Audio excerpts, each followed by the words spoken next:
আসসালামু আলাইকুম। ৪৯তম special BCS পরীক্ষার বাংলাদেশ বিষয়াবলী ক্লাসে তোমাদের স্বাগতম। গতকালকের ক্লাসে আমরা ১৯৭১ সালের ২৬শে মার্চ বাংলাদেশের স্বাধীনতা ঘোষণা করেছিলাম। আজকের ক্লাসে আমরা চূড়ান্ত বিজয় অর্জন করবো ইনশাআল্লাহ। আমার অনুরোধ থাকবে, যেহেতু আজকের ক্লাসটা অনেক বেশি গুরুত্বপূর্ণ, তুমি বাংলাদেশে যে কোনো চাকরির পরীক্ষায় তুমি যাও না কেন, এই টপিকের উপরে প্রশ্ন আসবে। বিসিএসএ প্রিলি রিটেন ভাইবা যে কোনো জায়গায় তোমার ৭১ সালের উপর প্রশ্ন আসবে। সামনে তোমরা যদি কোনো জেনারেল বিসিএস দাও, সেখানেও মুক্তিযুদ্ধের উপরে লিখিত প্রশ্ন আসবে। তা আজকের ক্লাসটা তোমরা অনেক বেশি মনোযোগ দিয়ে করবা। আর জিকের ইতিহাস সংক্রান্ত আমাদের আজকের ক্লাসটা মনোযোগ দিয়ে করার কোনো পুরস্কার আছে কি না? হ্যাঁ, আজকের ক্লাসটা মনোযোগ দিয়ে করলে একটা পুরস্কার দিব। তবে যেহেতু ক্লাসটা লম্বা এবং তোমাদের প্রস্তুতি নেওয়ার জন্য সময় দিব আমি, কালকে তোমাদের ডেইলি এক্সাম আছে। আমি আগামীকালকের ক্লাসটা শুরু করার আগে প্রথম 10 মিনিট আজকে ক্লাসের উপর একটা কাউচ চ্যাম্পিয়নশিপ দিব। সেখানে টপ 10কে আমরা পুরস্কার দিব। তাইলে আজকে মনোযোগ দিয়ে যদি ক্লাসটা করো, তুমি কালকে সকালেও এই রিভিশন দেওয়ার সুযোগ পাবা, কালকে সারাদিন রিভিশন দেওয়ার সুযোগ পাবা, তুমি ডেইলি এক্সামও দিবা, প্লাস আগামীকালকের ক্লাসের আগের প্রথম 10 মিনিট আমরা এটার উপরে কাউচ চ্যাম্পিয়নশিপ দিব। তাহলে এটা হচ্ছে তোমার মনোযোগের পুরস্কার। সেজন্য আমি রিকোয়েস্ট করবো, তোমরা কোনো দিকে তাকাতাকি না করে শয়তানের প্রলোভনে তুমি হচ্ছে যে সাড়া না দিয়ে তুমি গভীর মনোযোগ স্ক্রিনের দিকে তাকায় থাকবা। কালকে ক্লাসটা আমরা যেখানে শেষ করছিলাম স্বাধীন বাংলা বেতার কেন্দ্রের মধ্য দিয়ে।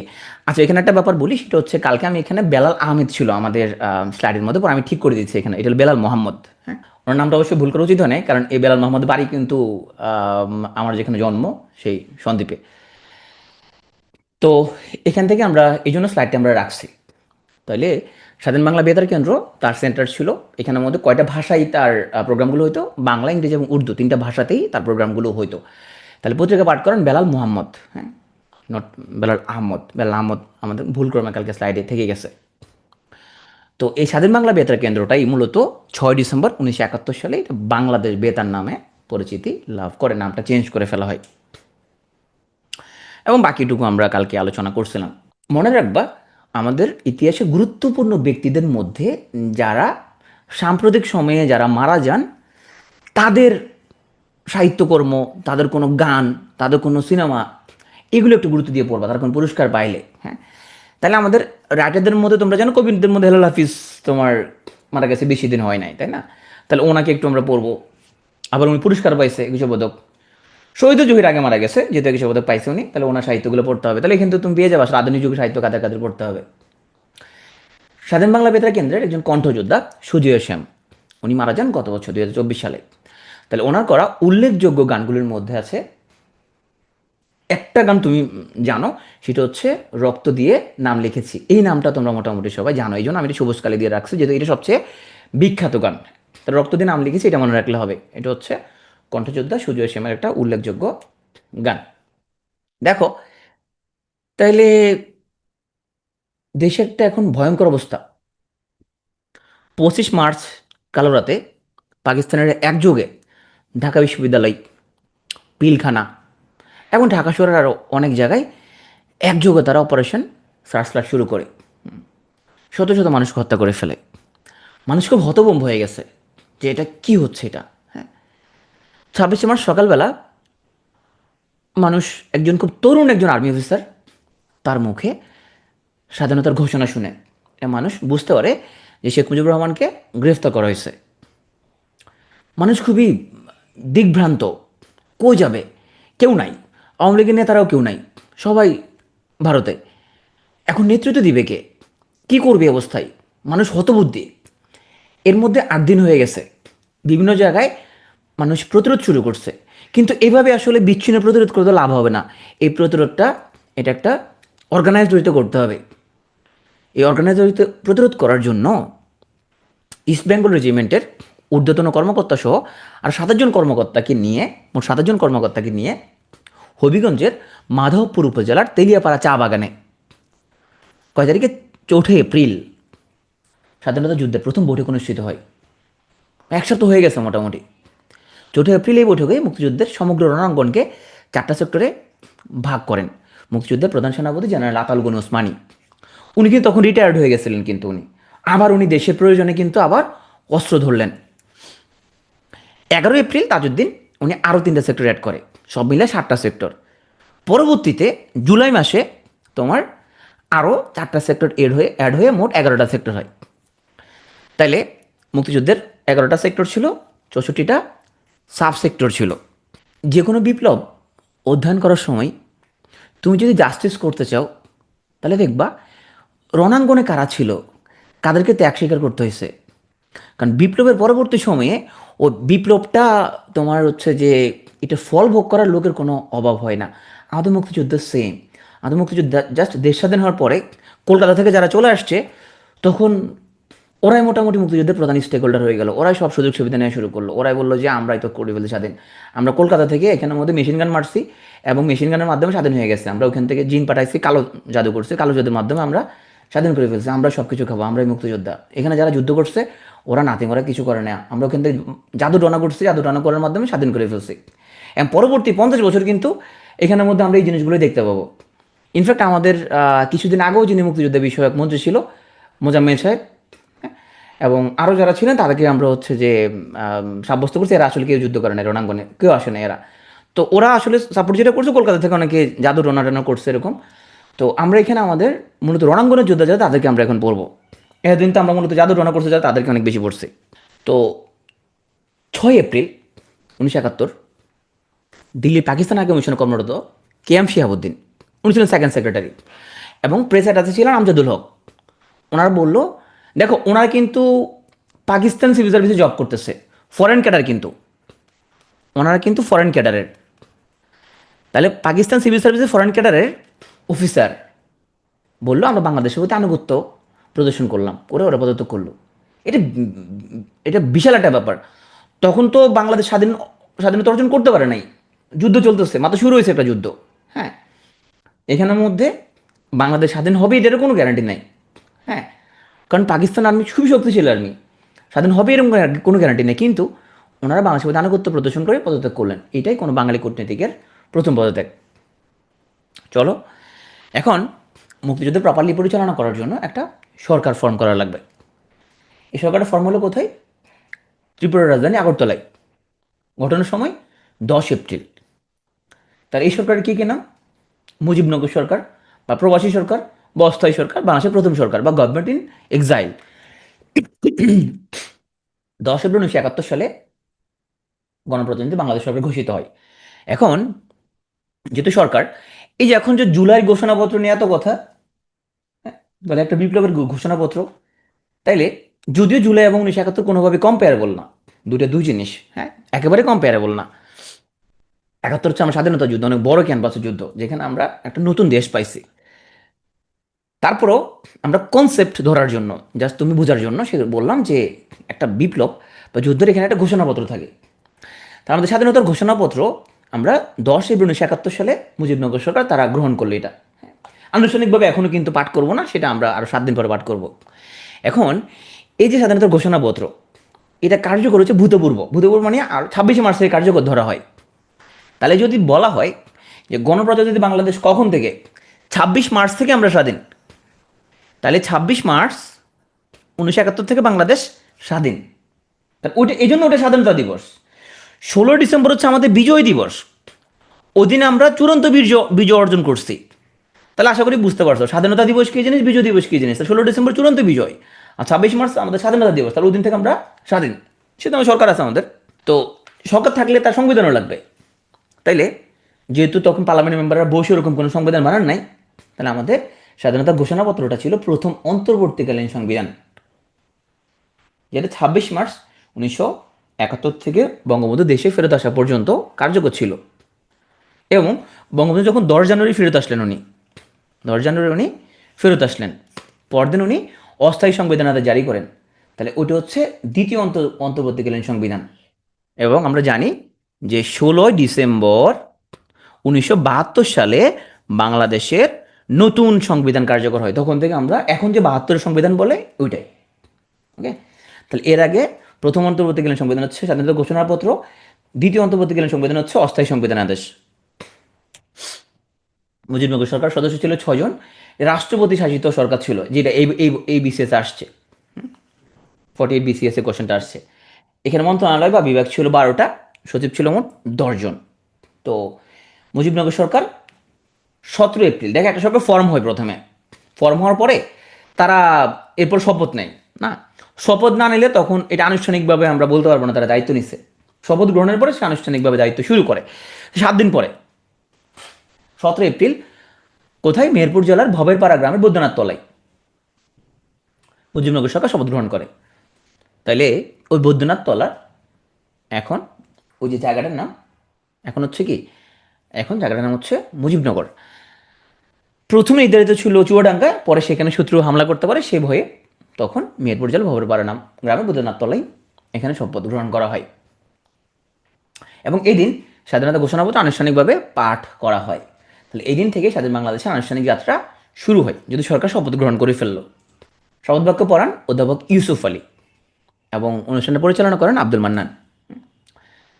মুক্তিযুদ্ধের সময় কলকাতার থিয়েটার রোডের 8 নম্বর বাড়িটাতে ছিল প্রবাসী মুজিবনগর সরকার কার্যালয়। এই প্রশ্নটাও এবার 48 বিসিএসে আসছে। এই মুজিবনগর সরকার যেহেতু রাষ্ট্রপতি শাসিত, তাহলে রাষ্ট্রপতি থাকবে। রাষ্ট্রপতি হচ্ছে বঙ্গবন্ধু শেখ মুজিবুর রহমান, এবং ওনার অনুপস্থিতিতে অস্থায়ী বা উপরাষ্ট্রপতি হচ্ছে সৈয়দ নজরুল ইসলাম। তাজউদ্দিন আহমদ ছিলেন প্রধানমন্ত্রী। হ্যাঁ, এখানে বাকি মন্ত্রণালয়গুলো আমরা মুখস্থ করবো না, আমরা এই বিসিএসের জন্য আমরা শুধুমাত্র ওনার মেইন যেই বড় মন্ত্রণালয় যেটা সেটা। তাহলে আমরা জানি একজন তোমার, যেহেতু এখানে আমাদের আমাদের মন্ত্রী অল্প, তার একজনের ভাগে অনেকগুলো মন্ত্রণালয়। হ্যাঁ, যেরকম এখন ইন্টারিম, একজনের ভাগে অনেকগুলো মন্ত্রণালয়, তাই না?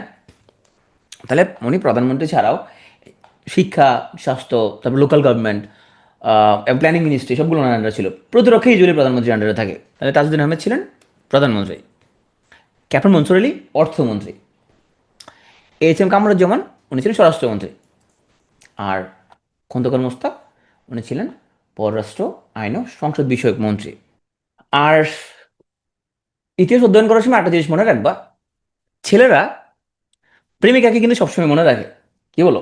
মানে প্রেমিকাকে কিন্তু কখনো ভুলে না, বিয়ে হয়ে গেল প্রেমিকাকে মনে রাখে, এবং 30 বছর পরে প্রেমিকাকে স্মরণ করে। হ্যাঁ, প্রেমিকার একটা জায়গা সবসময় তার হৃদয়ে থাকে। প্রেমিকা পরে একা ডাকাতে সেটা ভিন্ন কথা। কিন্তু মেয়েদের ক্ষেত্রে কি হয়? প্রেম ভেঙে গেলে ও তার প্রেমিক তার বাচ্চার মামা হয়ে যায়। হ্যাঁ, ঠিক কি না? প্রেমিক বাচ্চাদের মামা হয়ে যায় খুব দ্রুতই। হ্যাঁ, ছেলেদের ক্ষেত্রে কিন্তু এরকম না, খাঁটি হয় না, এখানে থাকে মোটামুটি। মানে সব কিছু ভুলে যায়, মানে আগের যে কী ছিল সব সম্পর্কে ভুলে যায়। তো ইতিহাস অধ্যয়ন করার সময় যে যখন যতটুকু করছে তুমি এটা মনে রাখবা, পরে যদি সে খারাপ কিছু করে সেটাও তুমি বিবেচনা করবা। কিন্তু পরে কিছু খারাপ কিছু করছে এই জন্য আগের অবদান ভুলে যাবা, এটা করা যাবে না। মানে মেয়েদের মতো করা যাবে না। মেয়েরা হচ্ছে প্রেম ভেঙে গেলে তখন সব প্রেমিক খারাপ হয়ে যায়। হ্যাঁ, সবাই খুব খারাপ এরকম, বাচ্চাদের মামা হয়ে যায়। তো এইটা করবা না আর কি, বুঝতে পারছো? 71 সালে একজন অবদান আছে, যেটা অবদান আছে সেটা তুমি স্বীকার করবা। পরবর্তীতে সে আকাম করছে, সে আকামের জন্য তাকে তুমি অভিযুক্ত করবা। এখন তুমি যদি ফিক্স থাকো, তাহলে তো তুমি হচ্ছে যে জুলাই বিপ্লবের সময় যারাদের অবদান ছিল, হ্যাঁ, তারা ভালো করছে তখন। পরবর্তী খারাপ করলে তুমি আর ওটা কিছু বলতে পারবে না। তোমার যদি ওই ওই টাইপের যদি মানদণ্ড থাকে, যখন যেটা করছে সেটার জন্য তোমাকে তাকে ক্রেডিট দিতে হবে। হ্যাঁ, মানে ছেলেরা যেরকম প্রেমিকাকে যেরকম দেখে সবসময়, হৃদয়ে একটা স্থান থাকে ছেলেদের কিন্তু। হ্যাঁ, কি বলো, সঠিক না? ঠিক আছে, ছেলেরা আমার সাথে মোটামুটি একমত। তো মুজিবনগর সরকারের নারী নেত্রী হচ্ছে বেগম রাজিয়া ওসমান, একমাত্র উনি নারী নেত্রী ছিলেন। আশরাফুল হাত তুলছে, আশরাফুল আমার সাথে একমত। আশরাফুল বোঝা যাচ্ছে ওর অনেক প্রেমিকা ছিল, এই জন্য সে আমার সাথে মোটামুটি একমত। এখন দেখো, আমাদের একটা মুরব্বী পরিষদ লাগবে। এখন বড় রাজনীতিবিদ যারা, তাদের মধ্যে তোমার অনেকেই ভারতে। এখন দেশের মানুষকে তো এখানে বুদ্ধি পরামর্শ দেওয়ার জন্য এখানে লোকজন লাগবে। বিশেষ করে এই যে মুক্তিযুদ্ধ পরিচালিত হচ্ছে, এই যে সামরিক একটা বাহিনী আছে এখানের মধ্যে, ছাত্র যুবকরা যুদ্ধ করতেছে, তাহলে আমরা একটা মুরব্বী পরিষদ লাগবে সব দল থেকে, মোটর যারা দেশে আছে তাদেরকে নিয়ে আমরা বানালাম সর্বদলীয় উপদেষ্টা পরিষদ, যারা আন্তর্জাতিক মাধ্যমে বক্তব্য দিবে, পত্রিকা বক্তব্য দিবে এবং বুদ্ধি পরামর্শ দিবে। তার এটা খুব গুরুত্বপূর্ণ। 9 সেপ্টেম্বর 1971। তো 9 সেপ্টেম্বর 1971 মুজিবনগর সরকারের সর্বদলীয় উপদেষ্টা পরিষদ গঠন করা হলো। এখানে 5টা রাজনৈতিক দলের 8 জন সদস্য ছিলেন। কারা কারা ছিলেন তাহলে আমরা দেখি একটু।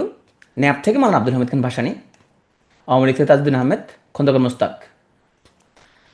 তারপরে কমিউনিস্ট পার্টি থেকে কমরেড মনি সিং, নেপোজফর থেকে মজফর সাহেব আছেন।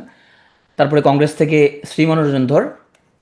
তারপরে তোমার হচ্ছে এখানের মধ্যে আমাদের আওয়ামী লীগ থেকে আরও দুজন, এম মনসুরুল এবং এইচ এম কামরুজ্জামান। ওনারা ছিলেন সর্বদলীয় উপদেষ্টা পরিষদের সদস্য। মুজিবনগর সরকারের একটা প্ল্যানিং সেল ছিল, যেটা প্রধানমন্ত্রীর তত্ত্বাবধানে স্বাধীন দেশের উপযোগী প্রশাসন ও আমলাতন্ত্রকে কীভাবে ঢেলে সাজানো যায় সেই বিষয়ে পরামর্শ দেওয়ার জন্য একটা প্ল্যানিং সেল গঠন করে। এখানে দুজন অর্থনীতিবিদ ছিলেন, সনৎ কুমার সাহা এবং গবেষণা কর্মকর্তা ছিলেন ডক্টর মোহাম্মদ ইউনুস। তাহলে ডক্টর মোহাম্মদ ইউনুস উনি বাংলাদেশ নাগরিক কমিটি গঠন করেন। নাগরিক নামের প্রতি ওনার মনে একটা আকর্ষণ আছে। এখন এখানের মধ্যে নাগরিক পার্টি হয়েছে। মুক্তিযুদ্ধের সময় উনি ফর্ম করছিলেন বাংলাদেশ নাগরিক কমিটি, যুক্তরাষ্ট্রের টেনিসি অঙ্গরাজ্যের ন্যাশভিলে। এই কমিটির উদ্দেশ্য ছিল মুক্তিযুদ্ধের সমর্থন আদায়, পাকিস্তানকে সামরিক সহায়তা বন্ধ করতে মার্কিন কংগ্রেসে লবিং করা। তথ্য প্রকাশের জন্য ওনারা একটা বাংলাদেশ নিউজ লেটার নামক একটা পত্রিকাও প্রতিষ্ঠা করেন। এখন আসো আমরা এখন যুদ্ধের ময়দানে যাই। তাহলে একটা মিটিং করে ফেলছি 71 সালের 4 এপ্রিল তেলিয়াপাড়ায়। এখানে পাকিস্তান সেনাবাহিনী, ইস্ট পাকিস্তান রাইফেলস, রাইফেলস মানে হচ্ছে যারা বর্ডারে থাকে, ওই বর্ডার গার্ড বাংলাদেশ, বিডিআর, এখন তো তোমার হচ্ছে যে বিজেপি। তো তাহলে রাইফেলস মানে যারা কি সীমান্ত রক্ষা করে। আনসার, পুলিশ বাহিনী উচ্চ পদস্থ বাঙালি সদস্যরা এক বৈঠকে মিলিত হন এবং আক্রমণ পরিকল্পনা করেন। তাহলে প্ল্যান তো হয়ে গেছে, যেটা আমরা প্রথমে পড়াইছি ক্লাসের। তো এখানে দায়িত্ব দেওয়া হয় মুক্তিবাহিনীর প্রধান সেনাপতি হিসেবে মোহাম্মদ আতাউল গনি ওসমানী। উনি সবচেয়ে সিনিয়র মানুষ ছিলেন তখন। তো উনি হচ্ছেন মুক্তি বাহিনীর প্রধান সেনাপতি। আর্মির প্রধান চিফ অফ স্টাফ অবসরপ্রাপ্ত কর্নেল আব্দুর রব। সেনাবাহিনীর সদর দপ্তর ছিল ভারতের ত্রিপুরা রাজ্যের আগরতলায়। ডেপুটি, তো ডেপুটি চিফ অফ স্টাফ এবং মুক্তি বাহিনীর উপকমান্ডার একে খন্দকার। তোমরা জানো উনি সেক্টর কমান্ডার্স ফোরামের সভাপতি ছিল। আওয়ামী লীগ থেকে এমপিও ছিল উনি 2009-এর টার্মে। উনি একটা বই লিখেন পরবর্তীতে 1971 ভেতরে বাইরে। তো এই বইয়ের মধ্যে একটা লাইন ছিল যে 1971 সালের 7 মার্চ বঙ্গবন্ধু ভাষণটা শেষ করছিলেন জয় বাংলা জিয়ে পাকিস্তান বলে। আর সেম কথাটা বিচারপতি হাবিবুর রহমান ওনার বইতে উল্লেখ করেন। তো এটাকে নিয়ে শেখ হাসিনা ওনার প্রতি খুব নাকর্ষণ। পরবর্তী এডিশনের মধ্যে এই লাইনটি উনি উজ্জ্বল করেন। তো ভদ্রলোককে কিন্তু খুব শান্তি দেওয়া হয়নি সাধারণত, এটা জের ধরে কিন্তু ভদ্রলোকের সে ভালোই পেন খেয়েছিল, ভয়ঙ্কর লেভেলের পেন খেয়েছিল সে। পরবর্তীতে সে আওয়ামী লীগের রাজনীতি তার তেমন একটা সক্রিয় হতে পারে নাই, মানে তাকে মোটামুটি বাদ দিয়ে ফেলা হয়েছে।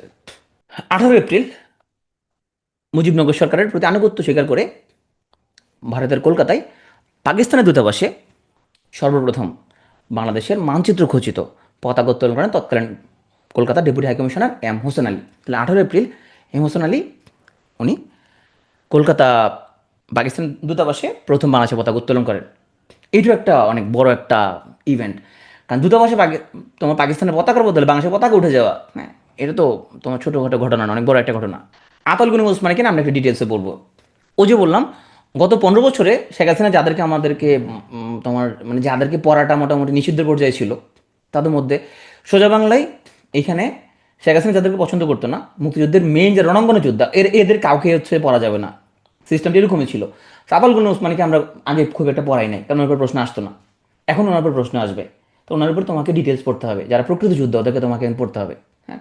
এবং এখন অনেক বেশি ইম্পর্টেন্ট। তাহলে আমি তোমাকে ধরাই দিচ্ছি যে কোন জিনিসগুলো ইম্পর্টেন্ট, এবং তোমার প্রিলিতে বটেই, ভাইবার সময় সেম। আগে আমরা ওসমানীকে পড়াইতাম না, কারণ ওসমানীর আগে প্রশ্ন আসতো না। তাহলে ওনার জন্ম 1918, মৃত্যু 1984। উনি ছিলেন ব্রিটিশ সাম্রাজ্যের সর্বকনিষ্ঠ মেজর, হ্যাঁ, হেভি ট্যালেন্ট ছিল। মানে ব্রিটিশ আর্মিতে উনি জব করতেন, সেই ব্রিটিশ আর্মিতে উনি সর্বকনিষ্ঠ মেজর ছিলেন। দ্বিতীয় বিশ্বযুদ্ধে উনি বার্মা রণাঙ্গনে, মানে বর্তমান যেটা মিয়ানমার, সেখানে ব্রিটিশ বাহিনীর একটা ব্যাটালিয়নের কমান্ডার হিসেবে যুদ্ধ করে। কারণ 42 সালে তো তখন তো ভারত স্বাধীন হয়, তখন তো ব্রিটিশ রাজ চলতেছিল। 47 সালে উনি কর্নেল থাকা অবস্থা অবসর গ্রহণ করেন। তার মানে 71 সালে যখন ওনাকে দায়িত্ব দেওয়া হয় উনি তখন অলরেডি অবসরপ্রাপ্ত। 70 নির্বাচনে উনি সিলেট থেকে পাকিস্তান জাতীয় পরিষদের সদস্য নির্বাচিত হন। তার সাহসিকতার জন্য পাকিস্তানিরা তাকে ডাকতো পাপা টাইগার নামে, হ্যাঁ। তো 4 এপ্রিল উনি তেলিয়াপাড়া রণকৌশলের নেতৃত্ব প্রদান করেন। 12 এপ্রিল মুজিবনগর সরকার মানে তাজউদ্দিন আহমেদ ওনাকে সশস্ত্র বাহিনী মুক্তি বাহিনীর প্রধান বলে ঘোষণা করেন। এবং তোমরা জানো যেদিন থেকে তোমার সরকার আনুষ্ঠানিকভাবে শপথ নিল সেদিন থেকে মানে 17 এপ্রিল থেকে উনি মুক্তিবাহিনীর কমান্ডার ইন চিফ নিযুক্ত হন। আর স্বাধীন বাংলাদেশের প্রথম সেনাবাহিনীর প্রধান হিসেবে উনি 26 ডিসেম্বর 1971 নিযুক্ত হন। 76 সালে উনি একটা দল গঠন করেন জাতীয় জনতা পার্টি নামে। আর 84 সালে উনি মৃত্যুবরণ করেন। এ হলো মোহাম্মদ আতাউল ওসমান। একে খন্দকার উনি ছিলেন মুক্তিবাহিনীর উপপ্রধান সেনাপতি বা ডেপুটি কমান্ডার, বাংলাদেশ বিমান বাহিনীর প্রথম প্রধান, এবং অপারেশন কিলো ফ্লাইটের সমন্বয়ক। অপারেশন কিলো ফ্লাইট কি জিনিস সেটা আমরা সামনে পড়বো। 21 নম্বর ওনাকে গ্রুপ ক্যাপ্টেন ঘোষণা করা হয়, এবং উনি আতাউল ওসমানীর ব্যক্তিগত ডেপুটি ইনচার্জ ছিলেন। আর পাকিস্তান বাহিনীর আত্মসমর্পণ অনুষ্ঠানে প্রবাসী বাংলাদেশ সরকারের প্রতিনিধি হিসাবে উনি উপস্থিত ছিলেন। তার মানে বুঝতে পারতেছো উনি অত্যন্ত গুরুত্বপূর্ণ ক্যারেক্টার। হ্যাঁ, এখন যদি দেশে দেশে হাসিনা নাই, তাহলে হাসিনা কাকে পছন্দ করতো কাকে পছন্দ করতো না, তো এটা আমাদের এখন দেখার বিষয় না। পড়ার সময় আগে আমরা পড়াইতাম না অত ডিটেলসে, কারণ আমরা জানতাম যে ওনার উপর প্রশ্ন আসবে না। হ্যাঁ, তাহলে এখন আমাদের তাহলে স্ট্র্যাটেজি চেঞ্জ হয়ে যাবে। এই জন্য আমাদের পুরাতন ক্লাস যেগুলো ইউটিউবে, সেগুলোর মধ্যে আমরা এই কন্টেন্টগুলো পাবা না, কারণ তখন ওরা আসতো না। তাহলে এখন তুমি নিজেই বুঝে যাবে যে কোনগুলো পরীক্ষার মধ্যে বেশি বেশি আসবে। উনি বাংলাদেশ সেক্টর কমান্ডার্স ফোরামের চেয়ারম্যান ছিলেন। ওনার রচিত বই 1971 ভেতর বাইরে, 2014 সালে প্রকাশিত। তাহলে দেখো যে মুক্তিবাহিনী টার্মটা যদি আমরা বলি, যে মুক্তিবাহিনী মানে কি, তাহলে মুক্তি মানে সবাইকে নিয়ে মুক্তিবাহিনী। সেখানে কিছু নিয়মিত বাহিনী, যার মানে যারা আর্ম ফোর্সেস, যারা আগে থেকে আর্ম চালাতে জানে, বা কোনো একটা আর্ম ফোর্সেস যারা ছিল, হয় পুলিশ, নাহলে রাইফেলসে, তারা আর্মিতে ছিল। আর অনিয়মিত করা, যারা আর্মস চালাতে জানতো না, কোনো আর্মস কোনো বাহিনীতে যারা যারা কোনো আর্ম কোনো বাহিনীতে ছিল না, যেমন ছাত্র জনতা, তার অনিয়মিত বাহিনী। তো নিয়মিত আশা করি বুঝতে পারছো, যারা আগে কোনো আর্ম কোনো চাকরিতে ছিল, আর যারা ছাত্র জনতা তারা হচ্ছে অনিয়মিত বাহিনী।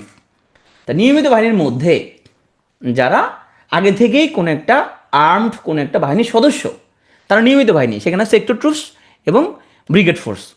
তো দেখো আমাদের সেক্টর ট্রুপস কী করছে, বাংলাদেশ পুরো বাংলাদেশকে 11টা সেক্টরে ভাগ করছে, যেখানে বিভিন্ন সেক্টর কমান্ডাররা দায়িত্ব পালন করতো, এবং 64টা সাব সেক্টর। 3টা ছিল ব্রিগেড ফোর্স। কোন 3টা ব্রিগেড ফোর্স? জেড ফোর্সের দায়িত্ব ছিল মেজর জিয়াউর রহমান, এস ফোর্সে মেজর কে এম শফিউল্লাহ, এবং কে ফোর্সে মেজর খালেদ মোশাররফ। নামের আদ্যাক্ষর অনুযায়ী, জিয়াতে জেড ফোর্স, এসেতে শফিউল্লাহ, এবং কেতে খালেদ মোশাররফ। তাহলে এগুলো হচ্ছে মুক্তিযুদ্ধের ব্রিগেড ফোর্স।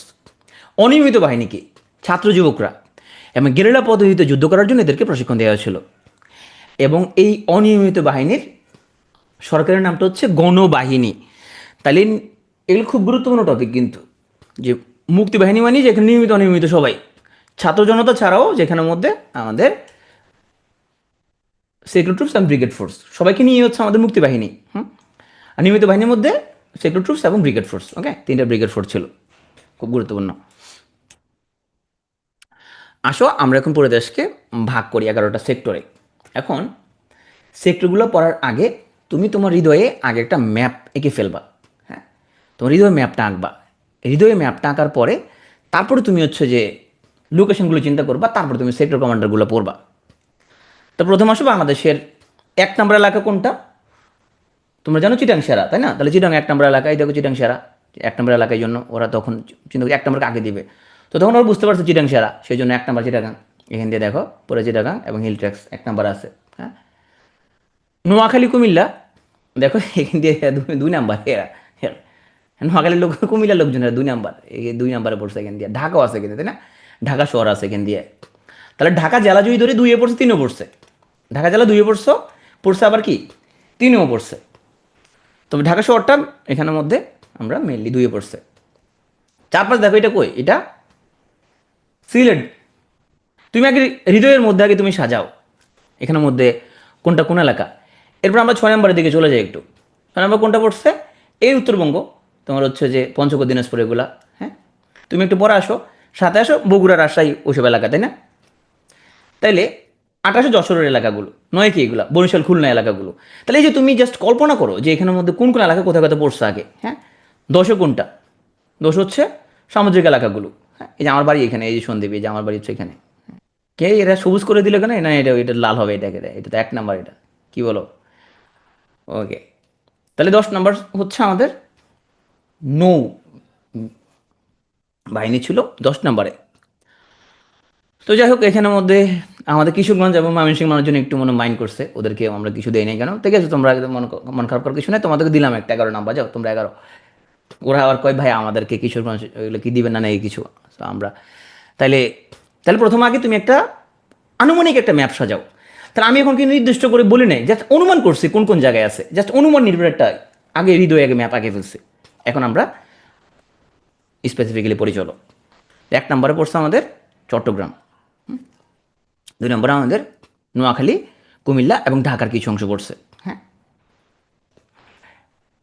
তারপর আমরা দেখলাম যে আমাদের 3-4 এখানের মধ্যে মেইনলি তুমি সিলেট হবিগঞ্জটা মনে রাখবে এখানের মধ্যে, আরও কিছু কিছু এলাকা এখানের মধ্যে, হ্যাঁ ময়মনসিংহের একটু পড়ছে এখানের মধ্যে, তাহলে মেইন মেইন জিনিসগুলো মনে রাখো এখানের মধ্যে। হ্যাঁ, তাহলে আমরা ওই যে ম্যাপের মধ্যে সরি 4-5 আমরা সিলেট হবিগঞ্জ এখানের মধ্যে, তাহলে 3-এর মধ্যে আমরা কোনটা ফলাইছি, 3-এর মধ্যে আমাদের তাহলে ঢাকার একটু পড়ে গেছে 3-এর মধ্যে, ময়মনসিংহের একটু পড়ে গেছে।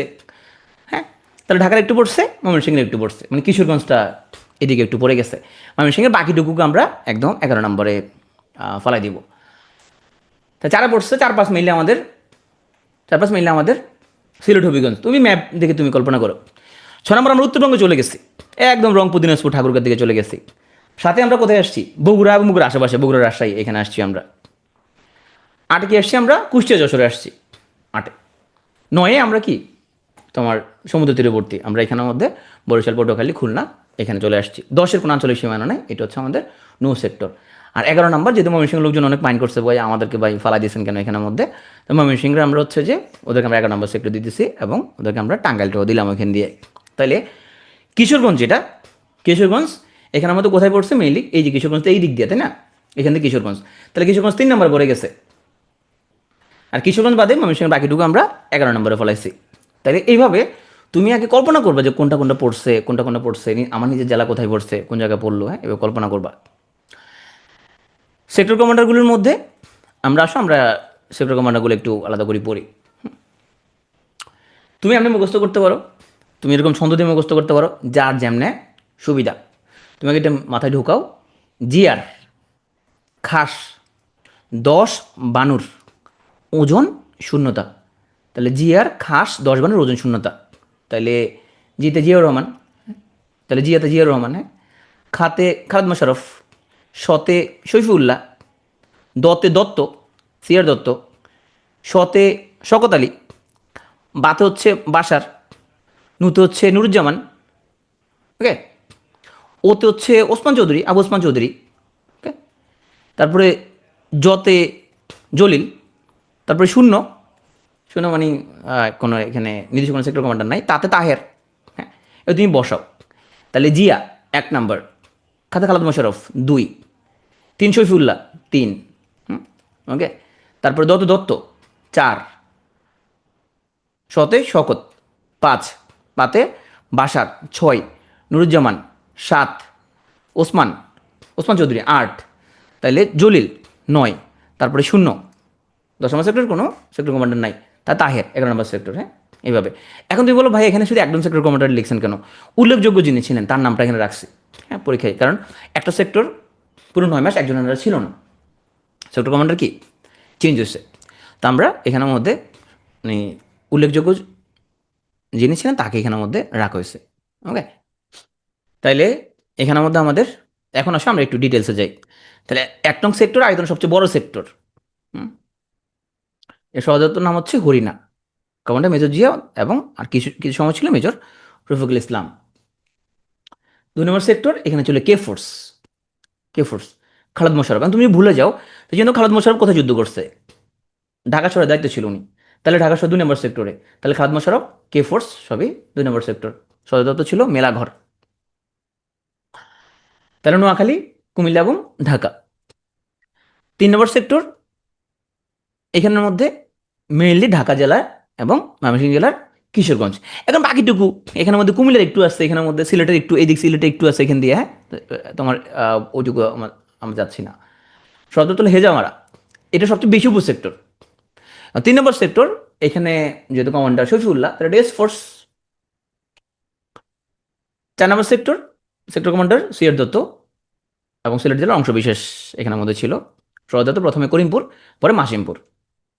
5 নম্বর সেক্টর তাহলে ছিল ছিল বাকিটুকু। এখানের মধ্যে সদর বাঁশতলা এবং কমান্ডার হচ্ছে মেজর শওকত আলী, যাকে টাইগার লিডার বলা হইতো। 6 নম্বর হচ্ছে আমাদের রংপুর দিনাজপুর, হ্যাঁ। সদর হচ্ছে আমাদের লাউবাইয়ের এলাকা পাটগ্রাম, এবং কমান্ডার বাসার, উইং কমান্ডার MK বাসার। 7 নম্বর, ওই যে 7 নম্বর আমরা আসছি এখানের মধ্যে, তাহলে বগুড়া এবং তার আশেপাশের ডিস্ট্রিক্টগুলো, তাহলে বগুড়া, রাজশাহী, পাবনা, এগুলো। সদর তরঙ্গপুর, কমান্ডার হচ্ছে এখানে নুরুজ্জামান। 8 নম্বর, এখানের মধ্যে এটা কুষ্টিয়া, যশোর, মুজিবনগর এই সেক্টরে অবস্থিত। এবং ওই যে খুলনা, ফরিদপুরে কিছু তো মেইন মেইন জেলাগুলো, এখানে সমগ্র এলাকা যেটা মেইনটা মনে রাখবা। তাহলে মেইন হলো কুষ্টিয়া, যশোর, বাকি ফরিদপুরে একটু লাগছে, খুলনার একটু লাগছে, মেইনটা হলো কুষ্টিয়া, যশোর। সদর নাম হচ্ছে কল্যাণী। এখানে আবু ওসমান চৌধুরী ছিলেন এখানে সেক্টর কমান্ডার। 9 নম্বর সেক্টর এটা হলো আমাদের এই যে 9 নম্বর সেক্টর, তুমি এটি তো এঁকে ফেলো, যে বরিশাল, পটুয়াখালী, এগুলো এগুলো হচ্ছে 9 নম্বর সেক্টর। সদর টাকি, বসিরহাট। এখানে sector commander major Mohammad Abdul Jalil. এখন জলিলকে নিয়ে পড়াটাও আমাদের গত 15 বছর নিষিদ্ধের পর্যায়ে ছিল। কেন? এর হচ্ছে যে একদম ট্রু প্যাট্রিয়ট যাকে বলা হয়, দেশপ্রেমিক তোমার হচ্ছে যে যাকে বলা হয়। তো তোমরা জানো যে মেজর আব্দুল জলিল, তাহলে এই যে একটা মুক্তিযুদ্ধ হইল, 9 মার্চে মুক্তিযুদ্ধ হইল, এখানে তো আমাদের লোকজন প্রাণ দিতে হয়েছে। পুরো 9 মাসে এরা যুদ্ধ করে লাগছে। তাহলে পাকিস্তান আর্মিদের যে অস্ত্র শস্ত্র, যে ট্যাঙ্ক, তাহলে এগুলার মালিক নর্মালি হওয়ার কথা কে? এগুলোর মালিক হবে কে নর্মালি? যদি বাংলাদেশ হওয়া উচিত বলে মনে করো তাহলে তুমি হাত তুলো। যদি মনে করো বাংলাদেশ হওয়া উচিত তাহলে তুমি হাত তুলো। তারপরে তোমরা একটা জিনিস খেয়াল করছো নিশ্চয়ই, যে সিরিয়াতে যখন বাশার সরকারের পতন হয়, জোলানি যখন ওখানে ক্ষমতা নেই, তো জোলানি তো তোমার হচ্ছে যে তোমার ইসরায়েলের পছন্দের লোক, হ্যাঁ। তাইলে এরপরে ইসরায়েল বোমা মারিয়া পুরো সিরিয়া উড়াই দিছে কেন? সব এখানে আর্মি বেসটা যা ছিল ওদের এয়ার বেসও উড়াই দিছে কেন? কারণ ইসরায়েল তার আশেপাশে এমন কোনো দেশ রাখতে চাইবে না যেটা তার জন্য হুমকি হইতে পারে। অনুরূপভাবে মুক্তিযুদ্ধের পরও ভারতের ভূমিকা ছিল সেম, যে এখানে শক্তিশালী তো বাংলাদেশ তার জন্য সমস্যাজনক এখানের মধ্যে। তাইলে এখানের মধ্যে অস্ত্রশস্ত্র, পাকিস্তান আর্মির এত অস্ত্র, এত ট্যাঙ্ক, এত আধুনিক অস্ত্র, সব কিছু এ বাংলাদেশ পাওয়ার কথা ছিল। ভারতীয় বাহিনী যখন এগুলো নিয়ে যাচ্ছিল তখন রুখে দাঁড়াইছিল মেজর আব্দুল জলিল। এবং যার জন্য ওনাকে কিন্তু করুণ পরিণতি বরণ করতেও হয়েছিল ওনাকে, হ্যাঁ। এবং উনি এগুলো নিয়ে প্রথম প্রকাশ্যে তোমার হচ্ছে যে উনি চরম লেভেলে এগুলো নিয়ে উনি প্রতিরোধ করতে চাইছে এই জিনিসগুলো নিয়ে। আমাদের মুক্তিযুদ্ধ তুমি হচ্ছে শুধু একরৈখিক আওয়ামী বয়ান শুনলে হবে না। আওয়ামী বয়ানের মধ্যে ম্যাক্সিমাম মিথ্যা কথা। শেখ হাসিনা যে বয়ানটা তোমাদের শুনাইছে এবং শেখ হাসিনাপন্থী বুদ্ধিজীবী, এগুলো ম্যাক্সিমাম মিথ্যা কথা এখানের মধ্যে। বা আমেরিকা আরাফাত, আরও কী কী আছে না, টাউট টাইপের কিছু, এগুলো ম্যাক্সিমাম মিথ্যা কথা। মুনতাসির মামুন, হ্যাঁ। তুমি দেখবা ওই লোকটা ব্যক্তি জীবনে কেমন। এখন তোমার হচ্ছে মুনতাসির মামুন ইতিহাস পড়ে, তুমি মুনতাসির মামুন তো ব্যাংক চোর। তা মুনতাসির মামুন মতো চোর, সে তোমার কি ইতিহাস লিখবে? মুনতাসির মামুন তোমার এই যে ফার্মার্স ব্যাংক চুরি করছে, এটা হলো লুটপাটকারী। লুটপাটকারীর কাছে তুমি আসল ইতিহাস করতে চাই, মুনতাসির মামুন ইতিহাস পড়লে তুমি কি জানবা? ও তো ব্যাংক চোরও, ও তো চোর। আবুল বারাকাত ও তো চোর। এখন কোনো ব্যক্তি যদি ব্যক্তি জীবনে চোর হয়, তাহলে ও কি বললো না বললো, পাগলে কি না বলে, ছাগলে কি না খায় টাইপের, তুমি বলে চোরের ইতিহাস আমি কেন শুনবো? চোরের কাহিনী শুনবো না। তাহলে 14 বইয়ের মধ্যে কিন্তু তুমি জলিলকে খুব একটা পাবা না। তাহলে যেহেতু জলিল আগে আসতো না, তাহলে এখন জলিল খুব ইম্পর্টেন্ট। এগুলো তোমাদের নট অনলি প্রিলি, তুমি সামনে লিখিত দিলেও ভাই ভাই দিল সেম জিনিস। তাহলে এই জন্য আমরা জলিলকে একটু বিস্তারিত পড়বো এখানের মধ্যে। জলিল ছিল 9 নম্বর সেক্টরের সেক্টর কমান্ডার। উনি স্বাধীন বাংলাদেশের প্রথম রাজবন্দী সেক্টর কমান্ডার। 31শে ডিসেম্বর যশোর থেকে ঢাকা যাওয়ার পথে ওনাকে আরও 16 জন মুক্তিযোদ্ধার সাথে ওনাকে গ্রেফতার করা হয়, হ্যাঁ। পরবর্তীতে উনি হচ্ছে যে জাসদ, আম, তোমার হচ্ছে যে, এবং আরেকটা দল করে জাতীয় মুক্তি আন্দোলনের উনি হচ্ছে যে নেতা হন। তুমি জানেন জাসদ হচ্ছে বাংলাদেশ, স্বাধীন বাংলাদেশের প্রথম ওরা হচ্ছে যে বিরোধী দলের ভূমিকায় আবির্ভূত হয়। তারও ছোট গ্রন্থ হচ্ছে অরক্ষিত স্বাধীনতায় পরাধীনতা, সীমাহীন সমর, কফিয়ত কিছু কথা, Bangladesh nationalist movement for unity, historical necessity. So ওনারা যারা ফ্রন্ট লাইনে যারা যুদ্ধ করছে, সো ওনাদের তুমি যদি বই পুস্তক যদি পড়ো তাহলে তুমি আরেকটা অ্যাঙ্গেল তুমি বুঝতে পারবে। আমাদের স্বাধীনতা যেটা খুব একরৈখিক কোনো কিছু ছিল না এখানের মধ্যে, ভিন্ন ভিন্ন স্টেক ছিল এখানের মধ্যে। ভারতের একটা ভূমিকা ছিল মুক্তিযুদ্ধের সময়, আরেক রকম ভূমিকা ছিল। তাহলে এই জিনিসগুলো তোমার তখন নজরে আসবে। 10 নম্বর সেক্টর, তাহলে জলিল থেকে ইম্পর্টেন্ট হচ্ছে 9 নম্বর সেক্টরে যুদ্ধ করেন উনি, এবং স্বাধীন বাংলাদেশের প্রথম রাজবন্দী কিন্তু উনি, হ্যাঁ। এবং ওনার বই সবগুলো যদি মনে না থাকে, একটা বই সেটা অরক্ষিত স্বাধীনতায় পরাধীনতা। 10 নম্বর সেক্টর কোনো আঞ্চলিক সীমানা ছিল না, কেবলমাত্র নৌ কমান্ডারদের দ্বারা পরিচালিত হইতো এটা। এবং এখানে কোনো সেক্টর কমান্ডার ছিল না, সরাসরি প্রধান সেনাপতির অধীনে ছিল। 1 নম্বর সেক্টর থেকে এখানে বার্তা দেওয়া হইতো। সর্বশেষ 11 নম্বর সেক্টর আমাদের কিশোরগঞ্জ বাদ দিয়ে ময়মনসিংহের বাকি অংশটুকু, এবং টাঙ্গাইল জেলা এখানে সদর দপ্তর মহেন্দ্রগঞ্জ। এখানে কমান্ডার হচ্ছে মেজর আবু তাহের। কাছের কর্নেল যে বইটা আছে সাদুজ্জামানের, এই কাছের কর্নেল তাহেরকে নিয়ে, ওনাদের ফ্যামিলির মধ্যে ওনার ভাই বোন সবগুলো কিন্তু খেতাবপ্রাপ্ত মুক্তিযোদ্ধা, ভাই বোন সবাই। ওকে, কিশোরগঞ্জ পড়ে গেছে অবশ্য আমাদের, কিশোরগঞ্জ এখানে চলে আসে, সরি কিশোরগঞ্জ হবে না, কিশোরগঞ্জ হয়ে গেছে আমাদের। কিশোরগঞ্জ কত নম্বরে পড়ছে? 3-এ পড়ছে। ওকে, 3-এ। বগুড়া, বগুড়া রাজশাহী, বগুড়া রাজশাহী 7-এ পড়ছে। ওকে, ঢাকা 2 এবং 3-এ পড়ছে, ঢাকা জেলা 2 এবং 3-এ, ঢাকা শহরটা 2-এ পড়ছে, ঢাকা জেলা 2 এবং 3-এ। কুমিল্লা, কুমিল্লা 2, ব্রাহ্মণবাড়িয়া 2, সিলেট 4-5, রংপুর দিনাজপুর ও একদম উত্তরে চলে গেছিলাম আমরা, 5 থেকে উত্তরে চলে গেছিলাম 6, কুষ্টিয়া যশোর, কুষ্টিয়া যশোর 8, ওই যে 7-এর পরে, 7-এর পরে আসলাম আমরা, 7-এর পরে আসলাম আমরা 8, বরিশাল, বরিশাল 9, সুন্দরবন 9। তাহলে ঢাকা শহর ছিল 2 নম্বর সেক্টরের অধীনে, ঢাকা জেলা 2 এবং 3 নম্বর সেক্টরে ছিল। মুক্তিযুদ্ধের অনিয়মিত বা ব্যতিক্রমী সেক্টর ছিল তাহলে 10 নম্বর, যেটা নৌ সেক্টর ছিল, আর এটা 8 জন বাঙালি কর্মকর্তা কর্তৃক পরিচালিত হতো। পাকিস্তান জাহাজের উপরে মুক্তিযোদ্ধাদের অভিযানের নাম ছিল অপারেশন জ্যাকপট। আসো এখন ভারত এবং বাংলাদেশ একসাথে মিলে যুদ্ধ করব। বাংলাদেশের মুক্তিবাহিনী, ভারতের সেনাবাহিনী মিলে আমরা গঠন করে ফেললাম যৌথ বাহিনী বা কমান্ড। ভারতীয় সশস্ত্র বাহিনীকে বলা হয় মিত্রবাহিনী। তাহলে মিত্রবাহিনী ফর্ম হইল 21শে নভেম্বর, হ্যাঁ সরি, মিত্রবাহিনী এবং আমাদের মুক্তিবাহিনী সহ যৌথ বাহিনী ফর্ম হলো 21শে নভেম্বর, এবং পাকিস্তানের বিরুদ্ধে যৌথভাবে যুদ্ধ করা হবে 3 থেকে 16 ডিসেম্বর। তো চলো আমরা এখন যৌথ যুদ্ধ শুরু করে দিই। এটি কিন্তু বাংলাদেশ সশস্ত্র বাহিনী দিবসও 21শে নভেম্বর, হ্যাঁ, এবং আমার বার্থডে কিন্তু 21শে নভেম্বর। 3রা ডিসেম্বর পাকিস্তান ভারতে বিমান হামলা করে। তোমার মনে প্রশ্ন আসতে পারে যে পাকিস্তান প্রথম আগে কেন হামলা করলো, বা ভারত প্রথমে যুদ্ধে জড়ালো না কেন? কারণ ভারত যদি আগে যুদ্ধে যদি জড়া যায়, পাকিস্তান এখানে অ্যাটাক করার একটা ছুতা পাবে। এই জন্য ভারত প্রথমে ইন্দিরা গান্ধী রাজি হয় নাই আগে অ্যাটাক দিতে। পাকিস্তান যখন দেখতেছে যে যুদ্ধে পাকিস্তান হেরে যাচ্ছে, সে তখন এটাকে ভিন্ন খাতে নেওয়ার জন্য সে প্রথম ভারতে বিমান হামলা শুরু করছে, যাতে করে, তোমরা জানো পৃথিবীতে একটা প্রতিষ্ঠান আছে তোমার পুতুল টাইপের, যাদের কাজ হচ্ছে তুমি দাঁড়ায় গেলে সে বসায় দিবে, তার নাম হচ্ছে জাতিসংঘ। ওর কাজ হচ্ছে তোমার, তুমি খাড়া যাবা সে বসায় দিবে, এই টাইপের, হ্যাঁ। তো মানে সে কোথাও কোনো গণহত্যা, কোথাও কোনো কোনো কিছু করার আসলে কোনো কোনো পাওয়ার নাই, কারণ ওটা স্ট্রাকচারটা কোনো পাওয়ার নাই ওখানের মধ্যে, হ্যাঁ। 3রা ডিসেম্বর পাকিস্তান ভারতে বিমান হামলা করে, যাতে এটা আনুষ্ঠানিকভাবে যাতে এখন জাতিসংঘ হস্তক্ষেপ করে যে ঠিক আছে তোমরা এখন থামাই যাও, মারামারি অনেক হয়েছে, কারণ ওরা হারে যাবে বুঝতে পারছে, ওদের কোনো গতি নাই আনুষ্ঠানিকভাবে। তাহলে 3রা ডিসেম্বর ভারত যুদ্ধে জড়ায় পড়ে। 4 ডিসেম্বর একটা গুরুত্বপূর্ণ ঘটনা ঘটবে তোমার। এই দিন বাংলাদেশের স্বীকৃতি প্রদানের জন্য আহ্বান জানিয়ে অস্থায়ী রাষ্ট্রপতি সৈয়দ নজরুল ইসলাম ও প্রধানমন্ত্রী তাজউদ্দিন আহমেদ ভারতের প্রধানমন্ত্রী ইন্দিরা গান্ধীর কাছে একটা পত্র লেখে, এবং জাতিসংঘ নিরাপত্তা পরিষদে পাকিস্তানের পক্ষে যুদ্ধবিরতির প্রস্তাব উত্থাপন করে সিনিয়র জর্জ বুশ, তোমার ডব্লিউ বুশের বাপ। যুদ্ধবিরতির প্রস্তাব শিরোনাম দেওয়া হয় পাক ভারত যুদ্ধ। তখন পাকিস্তান এবং ইউএস ছিল এলাই, এখনও তো ওরা এলাই। আর এই যুদ্ধবিরতির প্রস্তাবটা সাধারণ পরিষদে যায়, এবং এটা সোভিয়েত ইউনিয়ন এখানে ভেটো দেয়, সুতরাং এটা পাশ হয় নাই। আরও চেষ্টা করছিল ওরা।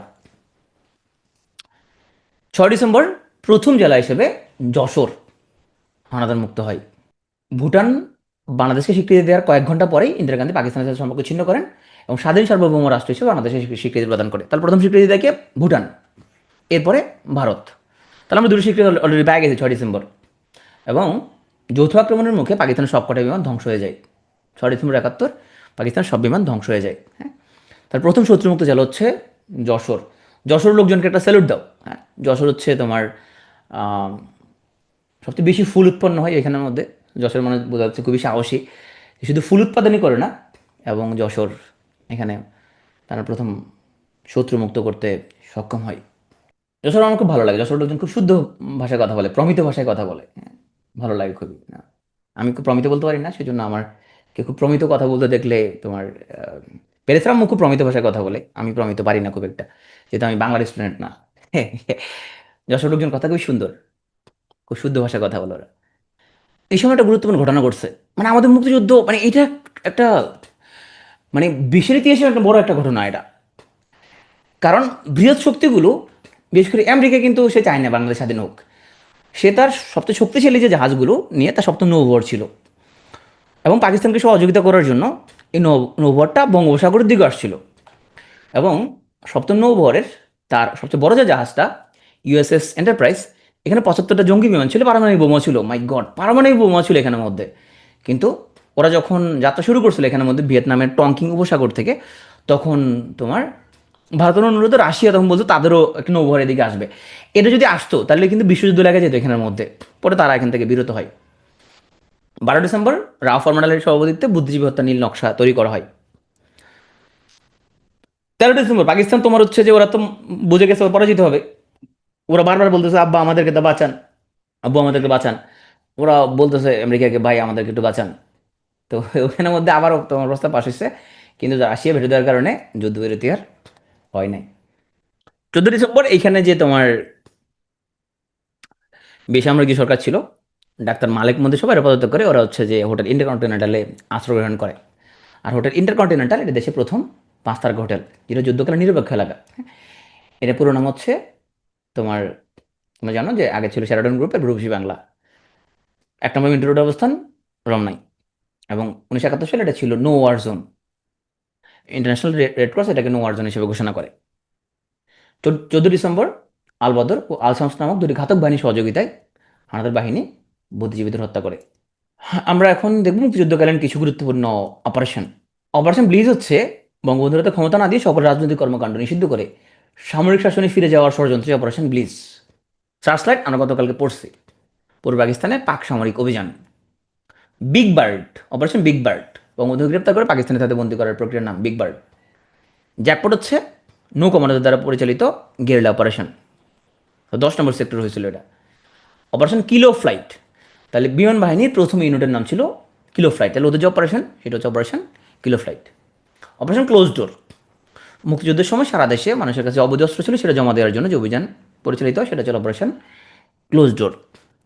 একটা বড় যুদ্ধের পরে, একটা বড় বিপ্লবের পরে দেশের আইন শৃঙ্খলার চরম লেভেলের একটা অবনতি হয়।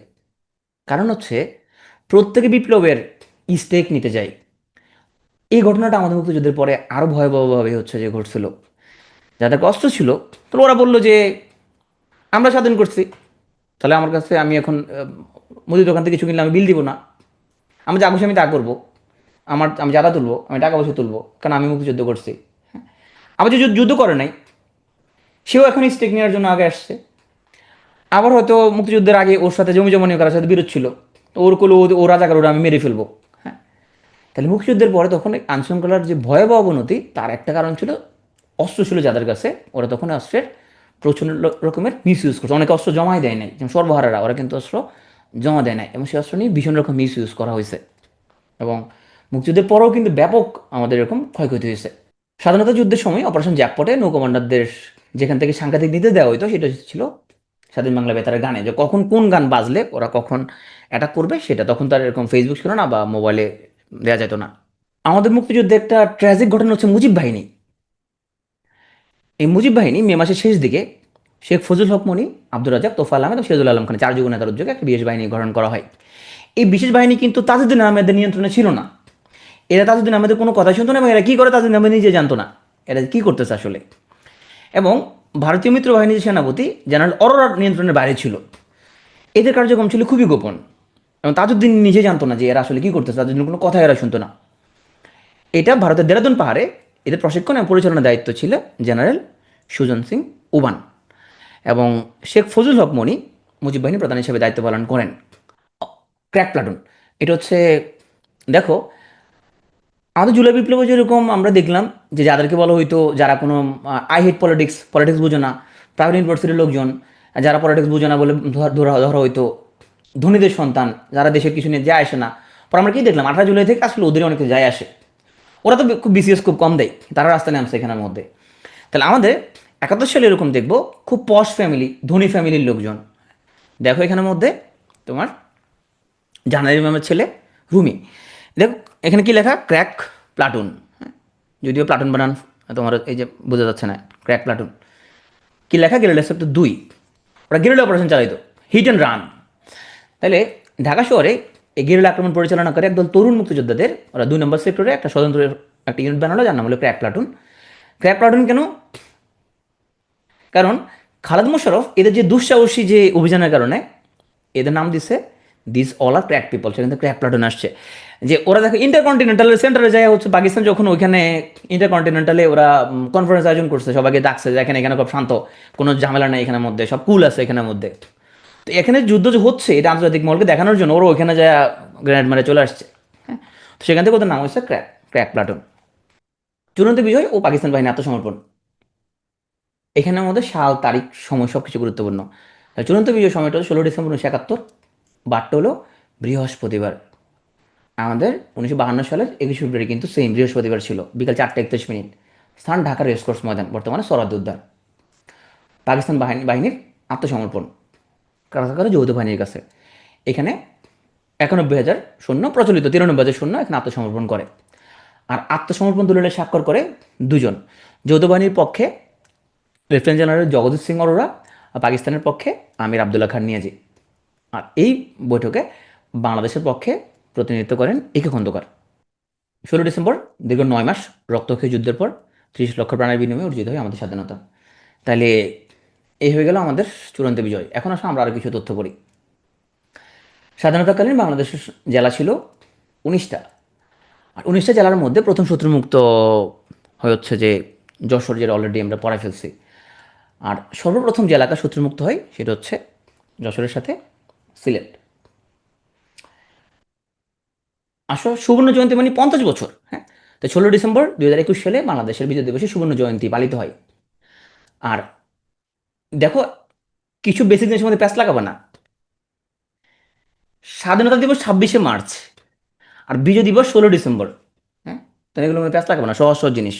স্বাধীনতা সুবর্ণ জয়ন্তী 26 মার্চ, আর বিজয় সুবর্ণ জয়ন্তী 16 ডিসেম্বর। হ্যাঁ, কনসেপ্ট আশা করি বুঝতে পারছো। আসো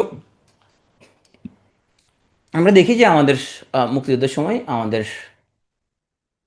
আরও যারা ছিলেন বাইরে থেকে তাদের অবদান কি। কলকাতা মিশনের প্রধান ছিলেন হোসেন আলী, একবার বলছি অলরেডি।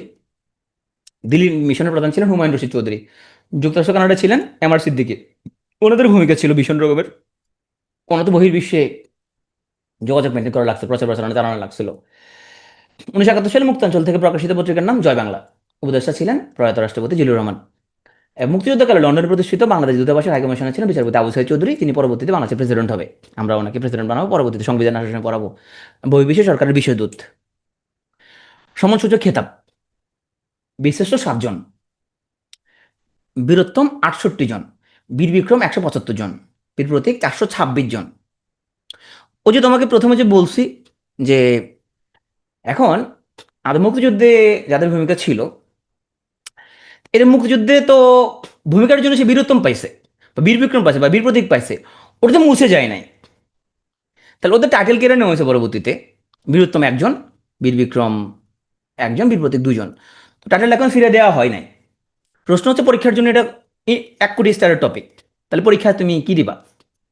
যদি পরীক্ষা আসে বীর বিক্রম কতজন, যদি আসে মুক্তিযুদ্ধে সম্মানসূচক কতজন বীরোত্তম খেতাব পাইছে, যদি আসে 68 যদি থাকে অপশানে, তাহলে ভাববা 68 ধরে আনসার দিছে পিএসসি।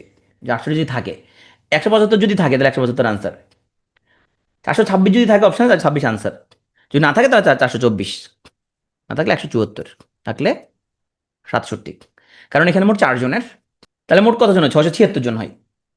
তাইলে এখানে 4 জনের তোমার হচ্ছে যে খেতাব কেড়ে নেওয়া হয়। তার মধ্যে 1 জন হচ্ছে বীর উত্তম, 1 জন বীর বিক্রম, 2 জন বীর প্রতীক। তাইলে মনে হচ্ছে 15 আগস্ট তোমার শেখ মুজিবুর রহমান এর হত্যাকাণ্ড জড়িত ছিল, সেই জন্য ওনাদের খেতাব কেড়ে নেওয়া হয়। তাইলে এখানের মধ্যে পরীক্ষা প্রশ্ন তোমার হচ্ছে যে 68 ইয়ার্স থাকতে পারে, অপশন 68 থেকে 68 অবশ্যই আনসার দিবা। ওকে, এবং এখানে আমাদের ইয়েটা হলো যে ওনাদের পরবর্তী যে রোলটা সে রোলটা প্রশ্নবিদ্ধ হতে পারে, সে রোলটা বা কোন পরিস্থিতিতে করছে প্রশ্নবিদ্ধ রোল হতে পারে সেটা, কিন্তু মুক্তিযুদ্ধ তো করছে তারা। খেতাবপ্রাপ্তদের মধ্যে সবচেয়ে বেশি হল সেনাবাহিনী 288 জন, নৌবাহিনী 24, বিমান বাহিনী হচ্ছে 21 জন। আর বীরোত্তম সেনাবাহিনী থেকে 48, যথারীতি সবচেয়ে বেশি, নৌ থেকে 8, বিমান থেকে 6, বেসামরিক হচ্ছে 5 জন। বীরশ্রেষ্ঠদের মধ্যে এখানে কোনো বেসামরিক লোক নাই। সেনাবাহিনীর হচ্ছে 3 জন, নৌবাহিনীর 1 জন, বিমানের 1 জন এবং ইপিআরের 2 জন। 2 জন মহিলা খেতাবপ্রাপ্তদের মধ্যে একজন তারামন বিবি 11 নম্বর সেক্টরে যুদ্ধ করেন, একজন ডক্টর সেতারা বেগম 2 নম্বর সেক্টরে যুদ্ধ করেন। তা তারামন বিবি 11 নম্বর সেক্টর, ওনার জন্ম কুড়িগ্রাম। আর ক্যাপ্টেন ডাক্তার সেতারা বেগম উনি হচ্ছে যুদ্ধ করেন 2 নম্বর সেক্টরে, ওনার জন্ম হচ্ছে কিশোরগঞ্জে। এ হচ্ছে তারামন বিবি। সেতারা বেগম উনি 2 নম্বর সেক্টর, জন্ম হচ্ছে কিশোরগঞ্জ। উনি ঢাকা মেডিকেল কলেজের K-22 ব্যাচের স্টুডেন্ট। এছাড়া কাকুন বিবি, যিনি একজন বীর যোদ্ধা ছিলেন, বীরাঙ্গনা ছিলেন এবং গুপ্তচর হিসেবে কাজ করতেন। উনি তো কুক ছিলেন কিন্তু গুপ্তচর হিসেবে কাজ করতেন। ওনার পুরো নাম হচ্ছে কাকুন হিঞ্জিতা। খাসিয়া সম্প্রদায়ে ওনার জন্ম। ওনাকে 96 সালে বীর প্রতীক উপাধি দেওয়া হয়। উনি 5 নম্বর সেক্টরের গুপ্তচরের কাজ করেন। স্বীকৃতিপ্রাপ্ত বীরাঙ্গনার সংখ্যা 448 জন সর্বশেষ আপডেট অনুযায়ী। মুক্তিযুদ্ধে একমাত্র আদিবাসী বীর বিক্রম ইউকো সিং মার্মা, উনি একমাত্র আদিবাসী বীর বিক্রম খেতাবপ্রাপ্ত। ওনার জন্ম বান্দরবান জেলায়। উনি ইস্ট পাকিস্তান রাইফেলসের সদস্য হিসেবে 6 নম্বর সেক্টর যুদ্ধ করেন। উনি ছিলেন পাকিস্তান জাতীয় দলের হকি খেলোয়াড়। একমাত্র বিদেশি মুক্তিযুদ্ধ হচ্ছে ডব্লিউএস ওডারল্যান্ড। উনি বাটা কোম্পানিতে জব করতেন তখন। উনি 2 নম্বর সেক্টরে গণবাহিনীর সদস্য হিসেবে যুদ্ধ করেন। সর্বকনিষ্ঠ খেতাবপ্রাপ্ত মুক্তিযোদ্ধা শহীদুল ইসলাম লালু, বীর প্রতীক। উনি যুদ্ধ করেন 11 নম্বর সেক্টরে। আসল সংক্ষেপে আমরা 7 জন বীরশ্রেষ্ঠকে একটু পড়ে ফেলি। প্রথমে তুমি একটা একটা করে তুমি কলাম পড়ো। আগে প্রথম কলাম শেষ করি, আগে ডেটগুলো। তাইলে 1971 সালে শহীদ হওয়ার তারিখ, তাহলে এপ্রিল মাসে 2 জন, 8 এবং 18 এপ্রিল। মুন্সি আব্দুর রৌফের এখানে তুমি কোথাও কোথাও 8 এপ্রিলে যায়, কোথাও কোথাও 20 এপ্রিলে বাবা। এখন তুমি বল ভাই যে বীরশ্রেষ্ঠদের জন্ম নিয়ে কোনো কোনো বইয়ের মধ্যে এরকম 2 রকম তারিখ কেন? কারণ উনি যে বীরশ্রেষ্ঠ হবে ওটা কি তখন কে জানতো?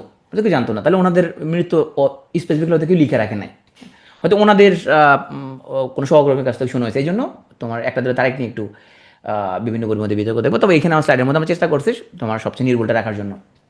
এপ্রিলে 2 জন, 8 এবং 18। মে জুন জুলাই নাই, অগাস্টে 1 জন, 20 আগস্ট।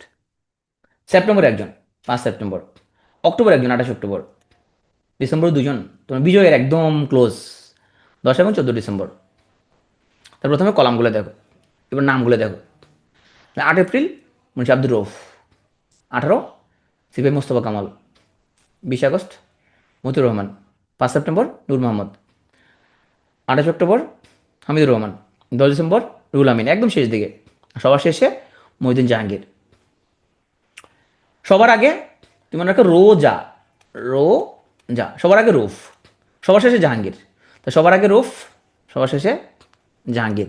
সেক্টর আমি মুখস্থ করে দেব। আচ্ছা, জন্ম রৌফ ফরিদপুর, কামাল ভোলা, মতিউর ঢাকা, পৈতৃক নিবাস নরসিংদী, নূর নড়াইল, হামিদুর ঝিনাইদহ ও আছে, রুহুল আমিন নোয়াখালী, আর জাহাঙ্গীর বরিশাল। এভাবে জন্মটা মনে রাখো। সমাহিত কোন জায়গায়? আব্দুর রৌফ নানিয়াচর রাঙামাটিতে, মোস্তফা কামাল ব্রাহ্মণবাড়িয়া, ওনার মাজার ওইখানেই, ওনার কবর ওইখানেই। মতিউর রহমান উনি প্রথম আশু বিমান গাড়িতে ছিল, পরবর্তীতে ওনার ডেড বডি, আসলে ডেড বডি না, মানে তোমার হচ্ছে যে মৃত অবসর যেটা ছিল আর কি, 6 সালে ট্রান্সফার করা হয় মিরপুর বুদ্ধিজীবী কবরস্থানে। আরেকজন হচ্ছে তোমার হামিদুর রহমান। তো হামিদুর রহমান এবং তোমার হচ্ছে যে মতিউর রহমান, ওনাদের 2 জনের কবর ছিল বাইরে, পরে মিরপুর বুদ্ধিজীবী কবরস্থানে নিয়ে আসা হয়। নূর মোহাম্মদ যশোর, রুহুল আমিন রূপসা নদীতে খুলনা, নৌবাহিনী ছিলেন। মহিউদ্দিন জাহাঙ্গীর চাঁপাইনবাবগঞ্জ। এখন সেক্টরগুলো অনেকভাবে মনে রাখতে পারো। আজ হাজার মোমের নূর জলে। বাংলাদেশের সীমানা কত? 1,47,570 না? তাহলে তুমি 570 নাই এখানে, 1,47 মধ্যে 147, তারপরে 10,208, তাহলে 147, 10,000, 208, এটা আগে লেগে গেল। তাহলে 1 4 7 10 2 0 8। আজ হাজারো মোমের নূর জ্বলে। হ্যাঁ, তাইলে আতে হইল আব্দুর রউফ। ওকে, 1 নম্বরে। ওকে, হাতে হামিদুর। 4, যাতে জাহাঙ্গীর সাথে লিখে লিখে প্র্যাকটিস করবো, লিখে লিখে প্র্যাকটিস করবো। হ্যাঁ, রোতে রুহুল আমিন। 10, মোতে মোস্তফা কামাল। 2, মতে মতিউর। 0, নূর। 8 নম্বর। ওকে, মতিউর কোনো সেক্টরে যুদ্ধ করে নাই। আমাদের ক্লাসে নুর হোসেন আছে না? ক্লাসে নুর হোসেন নামে কেউ আসতো ক্লাসে? নুর হোসেন, নুর হোসেন ক্লাসে নেই আমাদের। সব বিসিএস আমাদের মোটামুটি নুর হোসেন নামে একজন থাকে ক্লাসে। হ্যাঁ, নুর হোসেন আসে না ক্লাসে? আছে, নুর হোসেন ক্লাসে আসে নাই আমাদের। তো আমাদের এই নুর হোসেন, সে হচ্ছে 24,781 টাকা নিয়ে মরুতে চলে গেছে সে। বেশি নাই, 24,781। তাহলে তুমি মনে রাখতে পারো, এটা এমনি মনে রাখতে পারো। মোহাম্মদ নুর হোসেন, সে 24,781 টাকা নিয়ে মরুতে চলে গেছে। হ্যাঁ, যে আমাদের নুর হোসেন ভাই। তাইলে মতে মোস্তফা কামাল, হাতে হামিদুর। হ্যাঁ, তারপরে তোমার হচ্ছে যে মতে মহিউদ্দিন, নুতে নুর হোসেন, রতে রৌফ। ওকে ওকে। আর মরুতে তোমার মতে মতিউর, রুতে রুহুল আমিন। এখন 24,781, তাহলে 2 4 7 8 1। মতিউর 0, আর রুহুল আমিন হচ্ছে 10। প্রথম তিনজন সেনা, তাহলে প্রথম তিনজন সেনাবাহিনীতে ছিল। তাহলে তিনজন সেনা, পরের দুজন হচ্ছে রাইফেলসে, তারপর জন হচ্ছে বিমান, তারপর জন হচ্ছে নৌবাহিনী। তাহলে তোমাদের হিসাবটা সহজ হয়ে গেল। ওকে, যেমনি পারো আপনি, তোমাকে মনে রাখা লাগবে। প্রথম হচ্ছে রুফ, শেষ হচ্ছে জাহাঙ্গীর। এখন এখানের মধ্যে আমরা জাস্ট ভাগ ভাগ করে লিখে দিচ্ছি ওনাদের এখানের মধ্যে শহীদ হওয়ার তারিখ কত এবং ওনার জন্মস্থান কত। ওকে, মতিউর রহমান জীবনী এবং আত্মজয়ের কাহিনী নিয়ে ওনার স্ত্রী মিলির রহমান এবং খিজির আয়াত খানের পরিচালনায় মুভি হচ্ছে অস্তিত্ব আমার দেশ। মুক্তিযুদ্ধের সময় বিশ্বের গুরুত্বপূর্ণ নেতৃবৃন্দ কারা ছিল আমরা দেখি।